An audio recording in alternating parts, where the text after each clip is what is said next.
لیکن اگر کوئی سماجی آدمی سیاسی آدمی رہ جائے اسٹیج پہ بیٹھنے سے تو ہو سکتا ہے سویرے لڑائی شروع ہو جائے، فلاں نہیں آیا۔ کوئی پیر صاحب اگر رہ جائیں، پیچھے رہ جائیں، تو اگلے دن ہو سکتا ہے وہ کہیں کہ آئندہ آپ کی محفل کا بائیکاٹ کرنا ہے، آپ نے تو، میں تو صدارت کے قابل تھا اور مجھے نیچے بٹھا دیا۔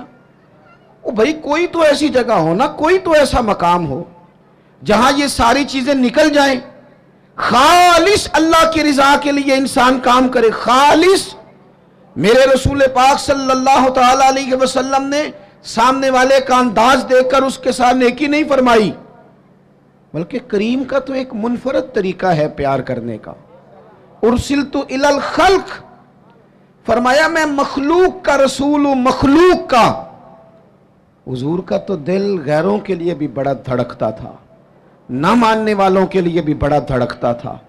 بدر میں جو لوگ آئے تھے وہ کوئی پھول کی پتیاں لے کے تو نہیں نہ آئے تھے، بدر میں جو لوگ آئے تھے وہ گھی شکر لے کے تو نہیں نہ آئے تھے، وہ تو تلواریں لے کے باقاعدہ لڑنے کو آئے تھے، وہ سارا کچھ کرنا چاہتے تھے جو عرب کے لوگ اپنے دشمن سے کیا کرتے تھے معاذ اللہ۔ وہ پہلے قتل کر دیتے، پھر ناک کاٹ ڈالتے، پھر کان کاٹ ڈالتے، پھر وہ ٹکڑے کر دیتے، وہ سارا کچھ کرنے آئے تھے۔ اللہ نے مسلمانوں کی مدد کی، 313 1000 کے مقابلے میں لڑے، پر جب رب مدد کرے تو پھر کامیابیاں آیا کرتی ہیں۔ نتیجہ کیا نکلا؟ صرف 14 مسلمان شہید ہوئے، 70 کفار کو قیدی بنا کے لایا گیا۔ میں نے کہا یہ پھول پتیوں والے لوگ نہیں تھے، گھی شکر والے نہیں تھے، تحفوں کے تبادلے والے نہیں تھے، یہ پتھر مارنے والے تھے، کانٹے بچھانے والے تھے، تکلیف دینے والے تھے، چوکوں میں، چوراہوں میں، گلیوں میں، کمروں میں بیٹھ کر اسلام کے خلاف منصوبہ بندی کرنے والے تھے۔ نبی پاک علیہ السلام کو کیسے معاذ اللہ تکلیف پہنچائی جائے اس کے لیے یہ پلان کرنے والے تھے۔ لیکن حضرت انس بن مالک فرماتے ہیں میں جب بدر کے وہ قیدی آئے تو ظاہر ہے ہمیں غصہ تھا، انہوں نے بڑا ستایا تھا، ہم نے ذرا رسیاں زور سے باندھی ان کی۔ میں آپ سے عرض کروں نہیں درد رہا ہمارے دل میں، زیادہ سے زیادہ اپنے بچوں کے لیے دل دھڑکتا ہے، تھوڑا سا اور کبھی دوسرا نمبر آئے تو بہن بھائیوں کا، ورنہ وہ ریڑھی والا میرا کیا لگتا ہے، ورنہ یہ تو اس طرح لگتا ہے کہ جیسے یہ انسانوں کے جتھوں کو ہم نے جانوروں کا جتھا سمجھنا شروع کر دیا۔ جب لیڈروں کی گاڑیوں کے پیچھے لوگوں کے بچے دھوپ میں بھاگتے ہیں تو وہ اندر ہو کے خوش ہوتے ہیں، وہ ہاتھ ہلاتے ہیں۔ آپ کیا دیکھ رہے ہیں؟ یہاں کچھ تماشے لگے ہوئے ہیں؟ یہ بے ہنگم انداز آپ کا، وہ جس آدمی کو بڑا راضی ہونا چاہیے تھا کہ میں لائن میں لگا ہوں، جس طرح میری قوم تکلیف میں ہے میں بھی اسی طرح ہوں، لیکن وہ قوم جو ہے بیچاری وہ کہہ رہی ہے کہ صرف ڈاکٹر چیک کر لے، صرف بتا دے مریض کو کیا ہے، اگر کہیں اور شفٹ کرنا ہے تو اس کے لیے بھی وہ سفارش لیتی ہے۔ لیکن یہ صاحب کیا کہتے ہیں؟ کہتے ہیں مجھے اللہ نے بڑی عزت دی ہے، میں گیا تو ڈاکٹر اٹھ کے کھڑا ہو گیا۔ تو بھئی قوم کو اس کا کیا فائدہ؟ ڈاکٹر کو بھی آپ سے کوئی کام ہوگا۔ وہ میں جمعے میں دوستوں سے کہہ رہا تھا کہ ہمارے حکمران کہتے ہیں میں بڑا خوش نصیب ہوں، جو بھی جاتا ہے وہ کہتا ہے میں بڑا خوش بخت ہوں، میرے لیے کعبے کا دروازہ کھلا ہے۔ تو میں کہتا ہوں کعبے کا دروازہ کھلنا کمال نہیں، کعبے والے کی بات ماننا کمال ہے۔ اگر کعبے کے اندر جانا تم نے کمال سمجھا ہے، وہاں تو 360 بت بھی بڑی دیر رہے ہیں، وہاں جانا تم نے کمال سمجھ لیا۔ یہ دیکھو کعبے والے کی بات مانی ہے، اور جو تمہیں کعبے کا دروازہ کھول کے دیتے ہیں ان سے کہو چلو ہمارے بے گناہ قیدیوں کے لیے جیل کے دروازے ہی کھول دو، جو بے گناہ ہیں ان کو ہی چھوڑ دو۔ لیکن ہم نے بات ٹھیک ہے، اور پیر صاحب بھی کہتے ہیں میں جناب گیا تو بینک والا اٹھ کے کھڑا ہو گیا۔ بھئی یہ کیا بات ہوئی؟ آپ بھی نہیں لائن میں لگنا پسند کرتے؟ آپ کو بھی نہیں اس بات کا خیال آیا کہ کتنا لوگ دھوپ میں جل رہے ہیں اور میں آیا ہوں اور میں نکل گیا ہوں؟ خدا کے بندو، جب تک بے لوث درد نہیں ہوتا تب تک سمجھ لو سینوں میں دل نہیں ہے، پتھر ہیں، فقط اپنے لیے دھڑکتے ہیں، فقط اپنے بچوں کے لیے۔ خدا مجھے ایسی خدائی نہ دے کہ اپنے سوا کچھ دکھائی نہ دے۔ یہ کیا بات ہوئی؟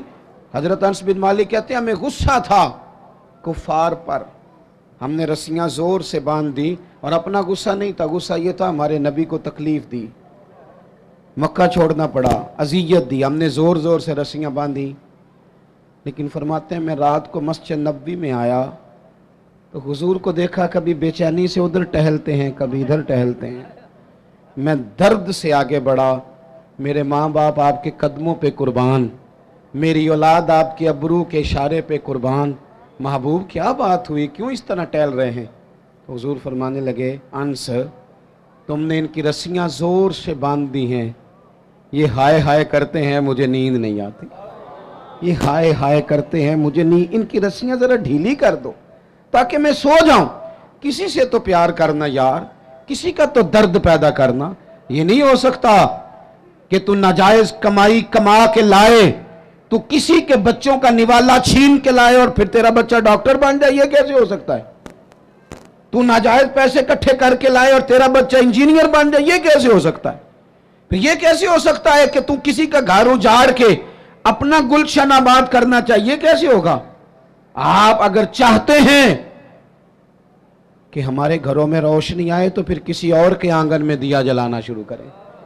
کوئی تو کام ایسا ہو. قرآن تعلیم دیتا ہے, قل ان صلاتی و نسکی و محیای و مماتی للہ رب العالمین. کہو میری نماز, میری قربانی, میرا دنیا میں آنا, میرا یہاں سے جانا سب اس رب کے لیے ہے جو تمام جہانوں کا پالنے والا ہے. اپنے سینے میں درد پیدا کریں, ایک دوسرے کے لیے گنجائش پیدا. ہمارے پاس گنجائش نہیں ہے.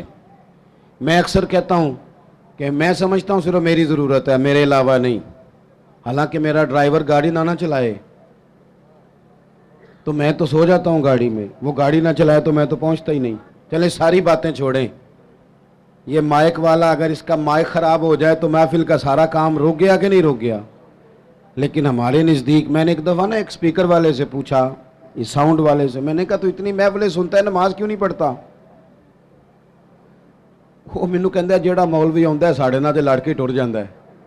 ہم تو پوری محفل میں نا ایسے کانپ رہے ہوتے ہیں کہ کسی کو آواز اونچی چاہیے, کسی کو نیچی چاہیے, کو کہتا کھول دے, کو کہتا بند کر دے. تو ہم پہ کیا اثر ہونا ہے؟ ہم تو خوف میں, کیونکہ ہم نے قدر نہیں نا جانی لوگوں کی, قدر نہیں سمجھی لوگوں کی. قدر سمجھنا شروع کریں, پیار کرنا شروع کریں.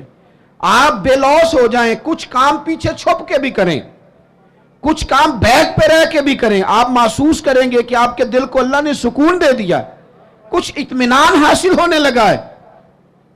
100 گھر تھا مدینہ شریف میں, تھوڑی سی آبادی ہوتی تھی, 100 گھر تھا. امام ابو نعیم لکھتے ہیں 100 گھر تھا, جہاں 2 وقت روٹی بھی پہنچتی تھی, بچوں کے کپڑے بھی آتے تھے, کوئی بیمار ہوتا تو دوا کا خرچہ بھی آتا تھا. 1 دن نہیں, 2 دن نہیں, سالوں مدینہ شریف میں سالوں 100 گھروں کی کوئی کفالت کرتا رہا. پر رات کو کوئی پردہ نشین آتا تھا نقاب اوڑھ کے, اور دروازے پہ راشن رکھتا تھا, اس سے پوچھتے تھے تیرا نام کیا, تو ناراض ہو جاتا تھا. سالوں. پھر اچانک وہ کھانا آنا بند ہوا, پھر اچانک وہ ساری چیزیں موقوف ہو گئیں. ایک دوسرے سے غریبوں نے پوچھنا شروع کیا, تیرے گھر نہیں کھانا آتا؟ نہیں. تیرے گھر بھی نہیں آتا؟ کب سے نہیں آیا؟ معلومات ہونے لگی. سب ایک دوسرے سے پوچھنے لگے تو پتہ چلا 18 محرم سے نہ اس کے گھر آیا ہے, نہ اس کے گھر آیا ہے, نہ اس کے گھر آیا ہے. 18 محرم سے کسی کے گھر نہیں آیا. معلومات کرو لوگوں, 18 محرم کو ہوا کیا؟ تو پتہ چلا کہ 18 محرم کو امام زین العابدین کا انتقال ہوا. اپنے چہرے پہ نقاب ڈال کے, فوٹو بنا کے نہیں, لوگوں کو دکھا کے نہیں, ویڈیو ساتھ ساتھ بنا کے اور اپنا نمبر دے کے نہیں. وہ 100 گھروں میں لنگر روز, اور بیٹے کے ہاتھ نہیں بیچتے تھے, ملازم اور غلام کے ہاتھ نہیں. اس لیے کہ جب کسی کا درد اٹھتا ہے نا تو وہ اللہ کی رضا کے لیے ہو, تو پھر اس کی کیفیات کچھ اور ہوتی ہیں. 100 گھروں میں کھانا جاتا تھا. اتنا بڑا مجمع ہے, اتنے سارے آپ لوگ آئے ہیں, کیا 3 آدمی مل کے ایک غریب کا بوجھ نہیں اٹھا سکتے؟ کیا 3 لوگ کسی ایک غریب کا بچہ نہیں پڑھا سکتے؟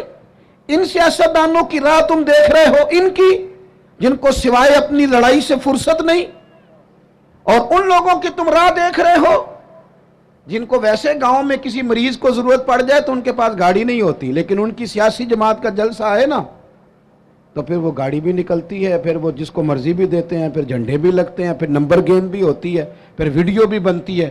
میں بھی امیدوار ہوں، ٹکٹ لینا ہے، لہذا میرے پیچھے گاڑیاں لگاؤ۔ نہ کرو، یہ ناشکری ہے دولت کی۔ جب اللہ کی دی ہوئی جائز دولت ناجائز جگہ پہ خرچ کرتے ہو تو ناشکری کرتے ہو۔ 100 گھروں میں کھانا آتا ہے، امام زین العابدین دیتے ہیں، بتاتے نہیں۔ وصال کا وقت ہے، غسل دیا جا رہا ہے، پشت پر موٹے موٹے نشان ہیں۔ لوگوں نے صاحبزادے سے پوچھا یہ کیا ہے؟ تو فرمانے لگے میرے ابا جی عمر بھر پشت پر اناج کی بوریاں رکھ کے غریبوں کے گھروں میں پہنچاتے تھے۔ شہزادے آپ کہاں ہوتے تھے؟ بوڑھا باپ جو جاتا تھا تو آپ کیوں نہیں جاتے تھے؟ تو کہتے تھے میں تو رو کے منت کرتا تھا کہ اے شیر خدا علی المرتضیٰ کے پوتے مجھے دے دو، اے سیدہ پاک کے پوتے مجھے دے دو، میں دے آتا ہوں۔ تو فرماتے تھے دے تو دوں، بھیج تو دوں، طبیعت تو اجازت نہیں دیتی، پر ڈرتا ہوں کہ جب تمہیں بھیجوں گا تو پھر اس غریب کا نام بھی تو بتانا پڑے گا نا کس کے گھر بھیجنا ہے۔ پردہ اس کا بنا ہوا ہے، پردہ اکھاں جدوں میٹیاں زمانہ مینوں رووے گا، اپنا تے اپنا بیگانہ مینوں رووے گا، جدوں نہ میں دسیا میں خاراں نوں میخانے وچ تسی ویکھنا جام ٹوٹ جان گے تے میخانہ مینوں رووے گا۔ کئی لک لک رون گے تے کئی بک بک رون گے، گلیاں دا یانا تے سیانا مینوں رووے گا۔ او بھائیو، جب آپ بے لوث ہو جاتے ہیں، جب آپ پیار کرتے ہیں، جب آپ تھوڑے پر بھی کسی سے محبت کرنے لگتے ہیں، اللہ آپ کے دل کو قرار دیتا ہے، آپ سکون۔ دیکھو نا، 3 دن ہوئے تھے حضرت صدیق اکبر کے وصال کو، تو حضرت عمر فاروق فرماتے ہیں زخم ابھی تازہ بھی تھا، گہرا بھی تھا۔ میں عصر کی نماز پڑھا کے نا تو باہر مسجد شریف میں بیٹھا تھا، 2-3 چھوٹی چھوٹی بچیاں سادے سے کپڑے، سادہ سا لباس مسجد میں آئیں اور توتلا لب و لہجہ، چاچا آپ خلیفہ بنے؟ کہا ہاں بیٹا میری ڈیوٹی لگی ہے۔ تو کہا آپ ہمارے ساتھ چلیں گے؟ پتر کہاں جانا ہے؟ تو بچیاں کہنے لگی ہم یتیم بہنیں ہیں، ہمارا بھائی کوئی نہیں، 5-6 بہنیں ہیں، والد انتقال کر گئے، ہمارے گھر میں بکریاں ہیں۔ ابو بکر صدیق روز عصر کے بعد ہمارے گھر آتے تھے، بکریوں کا دودھ دھو کے ہمیں دے جاتے تھے، کچھ ہم بیچ لیتی تھی، کچھ پی لیتی تھی۔ چچا 3 دن ہو گئے، اماں بھی روتی ہے، بہنیں بھی روتی ہیں، کوئی نہیں گھر میں کام کرنے والا۔ میں اس آدمی کی بات سنا رہا ہوں جو لاکھوں مربع میل کے حکمران تھے، میں کونسلر کی بات نہیں کر رہا، اس ایم پی اے کی بات نہیں کر رہا جو آپ کو سبز باغ دکھا کے گیا تو پلٹ کے آیا نہیں۔ فرماتے ہیں کہ چلیں گے آپ؟ تو حضرت سیدنا عمر فاروق رضی اللہ تعالیٰ عنہ کہتے ہیں میں اتنا رویا کہ میری داڑھی آنسوؤں سے بھر گئی۔ میں اٹھا، چلو پتر چلتا ہوں، آگے آگے وہ بچیاں اور پیچھے پیچھے میں۔ رستے میں ایک صحابی ملے، اے امیر المومنین روتے ہوئے کہاں تشریف لے جا رہے ہیں؟ پھر رو پڑے، کہنے لگے یار یہ ابو بکر صدیق تو میرے لیے رستہ ہی بڑا مشکل کر گیا، کس طرح چلوں گا ان کی راہوں پر، کیسے یہ میں کام آگے؟ جگر راہ وفا میں میں نقش ایسے چھوڑ آیا ہوں کہ جس منزل سے گزرا ہوں وہ اب تک یاد کرتی ہے۔ او یارو، ہیں نا کچھ ابھی بھی لوگ، کچھ لوگ ابھی بھی ہیں جو شام کو انتظار کرتے ہیں، شام کو اللہ خوش رکھے، سنیں جی، شام کو انتظار کرتے ہیں کہ اگر کہیں سے دوا کے پیسے آ جائیں تو اماں کو دوا لے دوں۔ کچھ ہیں لوگ جو منتظر رہتے ہیں، ابھی بھی منتظر رہتے ہیں کہ اگر کوئی سبب لگ جائے نا تو چلو میں بھی تازہ پھل جو آیا ہے اس موسم کا میں بھی وہ اپنے بچوں کو کھلا دیا کروں۔ دوستو، حضور نے ہمیں سبق دیا ہے، یہ ہمارا تزکیہ کیا ہے، لالچ سے بچ کر کوئی کام زندگی میں اپنی آخرت کے لیے بھی تو کرنا چاہیے، کوئی اسلوب ایسا بھی تو اختیار کریں جس میں انسان محسوس کرے کہ یہ خالص میری آخرت کا کام ہے۔ دوسری بات، جب تک ہم سب اپنے آپ کو قانون کے حوالے کرنا پسند نہیں کرتے اتنی دیر تک تزکیہ نہیں ہوتا۔ ایک طبقہ ایسا آ گیا ہے کہ جو سمجھتا ہے کہ یہ قانون کسی اور کے لیے ہے، میرے لیے نہیں۔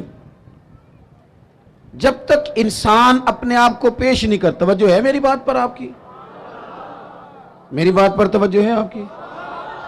آپ کی کوئی سیاسی جماعت، کوئی الا ماشاءاللہ جو اس وقت کام کر رہی ہیں، جو بڑی بڑی پارٹیاں بنی ہوئی ہیں، ان میں سے کوئی ایک سیاسی جماعت کا کوئی ایک کارکن بھی کہتا ہے کہ میرے لیڈر سے فلانی غلطی ہو گئی ہے؟ بول کے بتائیں۔ کیوں؟ یہ فرشتے ہیں؟ یہ اپنے آپ کو قانون کے حوالے کیوں نہیں کرتے؟ وہ کوئی بھی ہو، کسی جماعت کا بھی ہو۔ جب یہ 3-4 سال پہلے حکومت آئی تھی تو ایک صاحب میرے پاس بڑے دوڑے آئے، کہنے لگے تبدیلی آ گئی ہے ملک میں۔ تو میں نے کہا نمبر پلیٹیں بدلنے سے تو تبدیلی نہیں نہ آتی، انجن تو سارا وہی ہے، بندے وہی ہیں، وہ صرف جماعتوں کا لیبل بدل کے آ جاتے ہیں۔ کیا بات کرتے ہیں آپ؟ اس طرح بھی کبھی ہوتا ہے؟ انہیں جی اب آ جائے گی، تو میں نے کہا یہ نہیں آئے گی، اس لیے کہ وضو کرنے کے لیے نرا پانی ہونا شرط نہیں، پاک پانی ہونا شرط ہے۔ وضو صاف پانی سے ہوتا ہے، اس طرح کے پانیوں سے نہیں ہوتا۔ بہرحال آمدام برسر مطلب، میں جو بات آپ کے سامنے عرض کرنا چاہتا ہوں اس پر آپ غور فرمائیں گے کہ قانون سے بالا تر اپنے آپ کو نہ سمجھا جائے۔ ہم سے اگر کبھی کوئی کمزوری ہو جاتی ہے، کسی مقام پر ہم کوئی غلطی کر بیٹھتے ہیں، اس کا اعتراف کر لینا، اس کو مان جانا، اس کو تسلیم کرنا سیکھیں۔ ہمارے گھروں کے اندر جنگ لگی ہوئی ہے، اس لیے کہ ساس کہتی ہے میں تو غلطی کر ہی نہیں سکتی، اور اگر لوگ ہمارے ہاں غلطی کا اعتراف کرتے بھی ہیں تو اتنا جارحانہ ہوتا ہے کہ وہ لگتا ہے غلطی نہیں، وہ تو ڈنڈا چل رہا ہے۔ بہو کہتی ہے اماں کی ساری غلطیاں میں تو کر ہی نہیں سکتی۔ اپنے آپ کو تسلیم کے کٹہرے میں لائیں، ماننا سیکھیں۔ اگر کسی جگہ آپ محسوس کرتے ہیں نا کہ یہاں میں بھی بھول گیا تھا تو مان لیں۔ بڑے بڑے لوگ مان جایا کرتے تھے، بڑے بڑے لوگ تھے جو رجوع کر لیتے تھے۔ تسلیم کرنے کا، مان لینے کا مزاج بنائیں۔ آپ کی جرت ہے آپ کسی بڑے آدمی کو، طاقتور کو کہہ سکیں کہ تو مان جا، تیرے اندر یہ کمزوری ہے؟ کوئی مانتا ہے؟ ہم مانتے ہیں؟ ہاں نہ تو کرو نا۔ غلطیاں کرتے ہیں کہ نہیں؟ مانتے ہیں پھر؟ میں نا ایک دفعہ اپنے علاقے میں موٹر سائیکل پہ ایک دوست کے پیچھے بیٹھا ہوا تھا، تو روڈ کے اوپر ہی نا ایک صاحب نے دوسرے کو ٹکر مار دی موٹر سائیکل کی۔ اب وہ غلط ٹکر ماری ہے اس نے، اس سے غلطی ہو گئی تو ٹکر اس کو لگ گئی، وہ بندہ گر گیا۔ تو اب وہ گرنے والا اٹھا تو جس نے ٹکر ماری تھی نا وہ اس پہ چڑھائی کر گیا، کہنے لگا کب سے میں ہارن بجا رہا ہوں، کب سے میں اشارے دے رہا ہوں، کب سے لائٹیں دے رہا ہوں، دیکھا نہیں جاتا، چلا نہیں جاتا۔ اب وہ بندہ گرا بھی تھا، تکلیف بھی ہوئی تھی، اور جس کی غلطی تھی وہ پریشر بھی ڈال رہا ہے۔ تھوڑی دیر کے بعد وہ رخصت ہو گیا۔ میں جب تک قریب چلا گیا، چند سیکنڈ لگے، وہ بندہ بیچارہ گرا تھا، اٹھ کے چلا گیا۔ میں نے قریب جا کے وہ ٹکر مارنے والے سے کہا، میں نے کہا غلطی بھی تیری تھی، میں دیکھ رہا ہوں پیچھے پیچھے ہم بھی آ رہے ہیں، اور چڑھائی بھی تو کر گیا ہے۔ تو یہ تربیت ہے آج کل جو قوموں کی اور نوجوانوں کی ہو رہی ہے۔ وہ کیا کہتا ہے؟ وہ کہتے پیر صاحب تسی بھی تکدے سو پہ؟ میں نے کہا پیچھے ہی تھا۔ کہنے لگے گل تو اڈی ٹھیک ہے، غلطی میری سی، پر جے میں نہ چڑھائی کرتا تھے انہیں کر جانی سی۔ یہ مزاج ہے، یہ ہنسنے والی نہیں تو رونے والی بات ہے۔ جب قوموں کی تربیت اس طرح کی ہونا کہ ماننا نہیں، چڑھائی کرنی ہے، غلط بھی ہے تو چڑھائی کرنی ہے، جھوٹے بھی ہیں تو چڑھائی کرنی، دھونس اور دھاندلی کے ساتھ، روب کے ساتھ بات منوانی، پھر قوموں کی تربیت نہیں ہوتی۔ رسول پاک صلی اللہ تعالی علیہ وآلہ وسلم نے اپنے صحابہ کو جو مزاج دیا ہے، سکون کس چیز میں ہے؟ کہ انسان اپنے آپ کو پیش کر دے۔ پتہ ہے کیمرے لگانوں سے جرم نہیں ختم ہوتے۔ اگر کوئی جرم سے آشنا ہو جائے نا، میں نے کرنا نہیں، پھر ختم ہوتا ہے۔ میں آپ کو ایک مثال دیتا ہوں اگر آپ کی سمجھ میں بات آ جائے تو۔ گوشت کسی نے آپ کو کھانے کو دیا اور آپ کھا رہے تھے، 2-4 لقمے آپ نے کھائے، بڑا مزہ آیا، پھر کسی نے نا بڑا مزہ آیا، لذیذ لگا آپ کو کھانا، پھر کسی نے کان میں کہہ دیا یہ صدقے کا ہے۔ میری طرف دیکھو، منہ میں ذائقہ بدل جاتا ہے کہ نہیں؟ کیا ہوا ہے؟ مسالے بدل گئے؟ چلیں اس سے بھی آگے کی بات کرتے ہیں۔ کسی نے آپ کے کان میں کہہ دیا کہ یہ تو جانور بیمار تھا یا ذبح ہی نہیں ہوا تھا، حرام کھا رہے ہیں آپ۔ تو الٹیاں شروع ہو جاتی ہیں کہ نہیں؟ بولیں کیوں؟ اس لیے کہ آپ کا ذہن بن گیا ہے کہ حرام میرے لیے ٹھیک ہے، پر شرط ہے نا، میرا گوشت ہی حرام ہو تو الٹی نہیں آنی چاہیے، 50 لاکھ بھی حرام آئے تو پھر بھی الٹی آنی چاہیے۔ ہم نے نا کچھ چیزوں کے لیے اپنا ذہن بنایا ہے کہ حرام کھانا نہیں، تو اگر حرام، وہ ایک دوست ہمارے بات سنانے لگے، کہنے لگے ایک آدمی کو نا ایک مہنگا سا جوتا پڑا ہوا گلی میں مل گیا پر 1 پاؤں ملا، تو وہ ڈھونڈنے لگ گیا کس کا ہے کس کا ہے کس کا ہے کس کا ہے، ڈھونڈنے لگ گیا، تھوڑی دیر آگے جا کے نا تو دوسرا پیر بھی مل گیا، پر اس نے بندہ ڈھونڈنا بند کر دیا، پھر وہ گھر لے آیا، اب پورا ہو گیا نا۔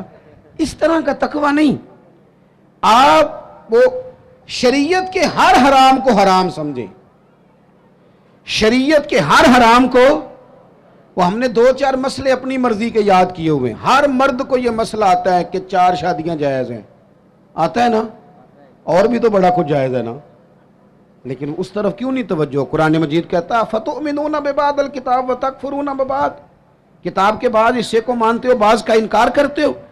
دل میں غلطی کے لیے نفرت پیدا کریں کہ میں نے غلطی نہیں کرنی، اپنی طبیعت کے اندر یہ بات ہو کہ یہ گناہ ہے، اول تو صحابہ سے خطا ہوتی نہیں، معصوم نہیں ہم انہیں کہتے، محفوظ کہتے ہیں، لیکن اگر کبھی کوئی ایسا واقعہ ہوتا بھی تھا تو وہ ہماری تعلیم کے لیے، ہماری تعلیم کے لیے۔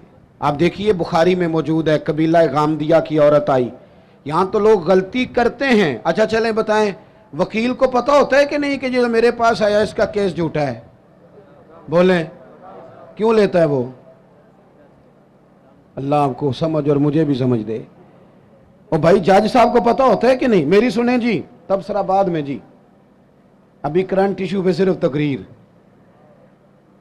تو ہوتا کیا ہے، جب تک آپ اندر سے تسلیم نہیں کر لیتے، بیمار جب تک مانے نا میں بیمار ہوں تو علاج ہو سکتا ہے؟ نبی کریم علیہ السلام نے نا لوگوں کا اس طرح تزکیہ کیا کہ ان کے اندر بات ڈال دی کہ اگر غلطی ہو جائے تو پھر غلطی کی معافی کی کوشش کرنی، پھر معافی کی کوشش کرنی۔ لوگوں کے سامنے حضور نے یہ بات اس طرح کھولی کہ بخاری میں قبیلہ غامدیہ کی ایک عورت کا ذکر ہے، اور کنز العمال میں تفصیل سے موجود ہے۔ وہ خاتون خود آئی، کوئی پکڑ کے نہیں لایا، خود آئی، گرفتار نہیں کیا، لوگوں نے منوایا نہیں، پولیس نے پکڑ کے منوایا نہیں، غلطی ہو گئی لیکن مسلمان تھی نا، تو بار بار اندر سے طبیعت بے چین ہوتی ہے کہ کیوں غلطی ہو گئی۔ آ کے عرض کی حضور میں بھول گئی تھی، غلطی کر بیٹھی ہوں۔ تو محبوب فرماتے ہیں کیسے پتہ چلے گا تو نے غلطی کی؟ کہنے لگی میرے پیٹ میں ناجائز بچہ ہے۔ حضور نے فرمایا اسے لے جاؤ، فرمایا واپس جا، جب بچہ پیدا ہو جائے تو آنا۔ وہ چلی گئی، 2 سپاہی نہیں اس کے ساتھ کھڑے کیے کہ کہیں بھاگ نہ جائے۔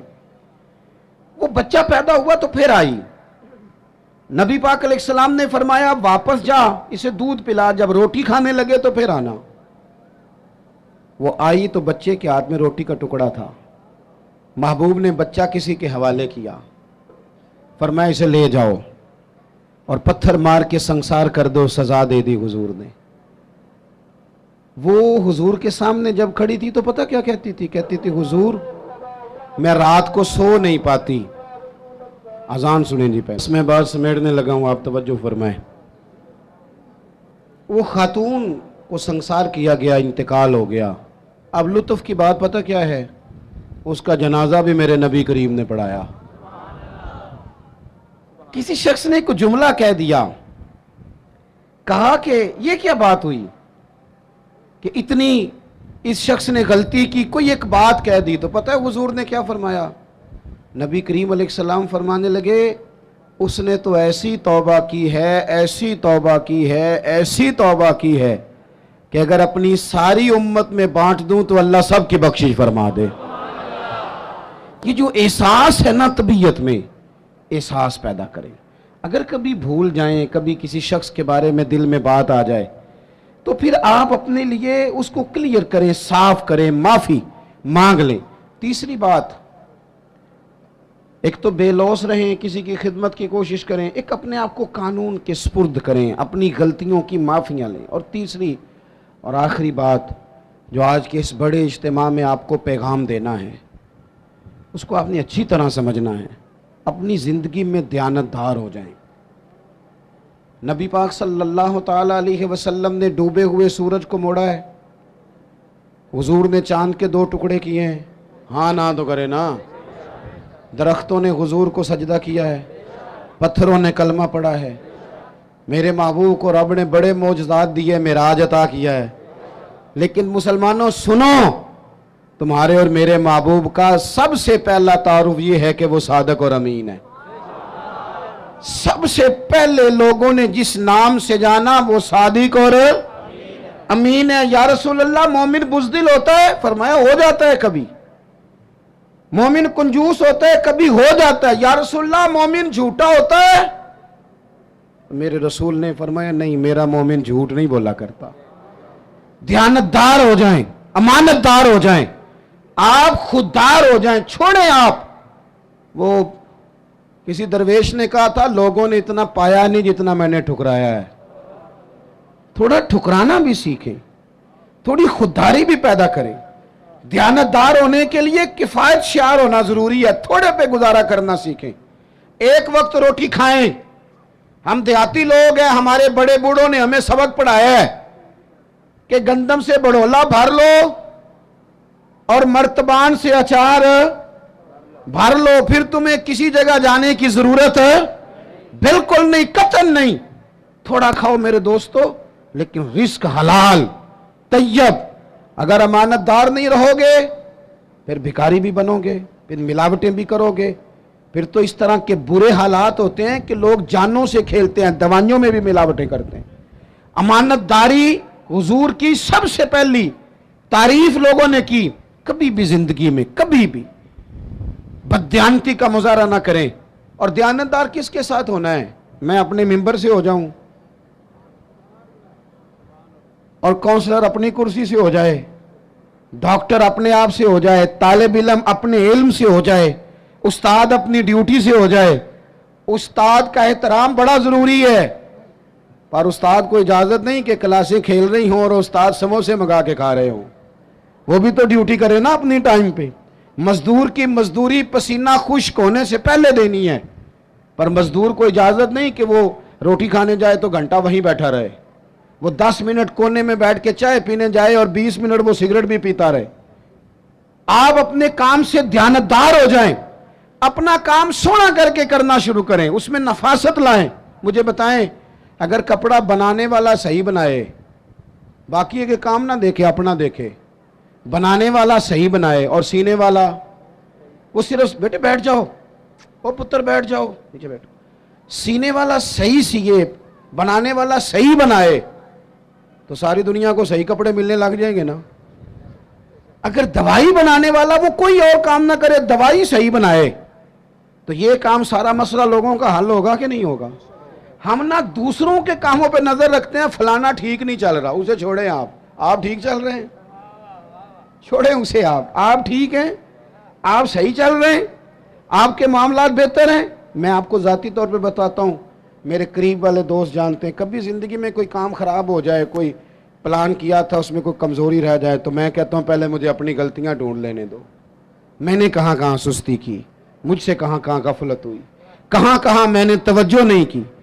تھوڑا سا نا, حضرت موسیٰ علیہ السلام کو حکم ہوا اللہ کی طرف سے کہ بستی میں جو سب سے نیک بندہ اسے ڈھونڈ کے لائے.